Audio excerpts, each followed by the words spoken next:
ప్రభు కొరకు జీవిస్తూ అనుదినం ఆయన వెంబడిస్తున్నప్పుడు you have to say no to so many things. చాలా వాటికి ఏం చెప్పాలండి? ఆ పిల్లలు ఉంటారు, చాలా తెలివిగా వస్తారు నా దగ్గరికి. నువ్వు నో అన్న చెప్పు మమ్మీ, ఎస్ అన్నా చెప్పు మమ్మీ, పర్వాలేదు. కానీ మేమైతే అడుగుతాం, ఎందుకంటే వాళ్ళకి భయం. ఏదైనా నాకు ఇష్టం లేనిది అడిగితే నేను ఫైర్ అయిపోతానని ముందు నన్ను కూల్ చేసి, నువ్వు నో అన్న చెప్పు, నువ్వు ఎస్ అయినా ఫస్ట్ వినంటారు.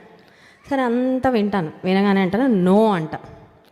అనగానే ఈ మధ్య మా అమ్మాయి కొత్తగా ప్రారంభించింది, నువ్వు ఎప్పుడైనా నో ఎస్ చెప్పావా మాకు అని అడుగుతుంది. ఏంటంట, ఇది ఒక రకమైన బ్లాక్మెయిల్ అనమాట. పిల్లలకి చాలా తెలివితేటలు కదండి.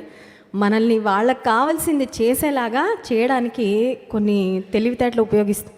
నువ్వు ఎప్పుడైనా నాకు ఎస్ చెప్పను, అది అవసరం లేనిదైతే అది వద్దు అంటే నేను ఎస్ ఖచ్చితంగా.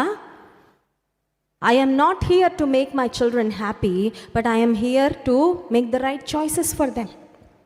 తల్లిదండ్రులుగా మన బాధ్యత ఏంటండి? పిల్లలను సంతోషపెట్టే పనులు చేయడం కాదు మన బాధ్యత. వాళ్ళకి ఏది మంచిదో ఆ మార్గంలో నడిపించేది మన బాధ్యత, అవునా కదా? చాలాసార్లు మనం ఏమనుకుంటాం అంటే వీ వాంట్ బి వెరీ నైసా డ్రెస్సింగ్లో కాదు, మాట్లాడడంలో we want be very nice.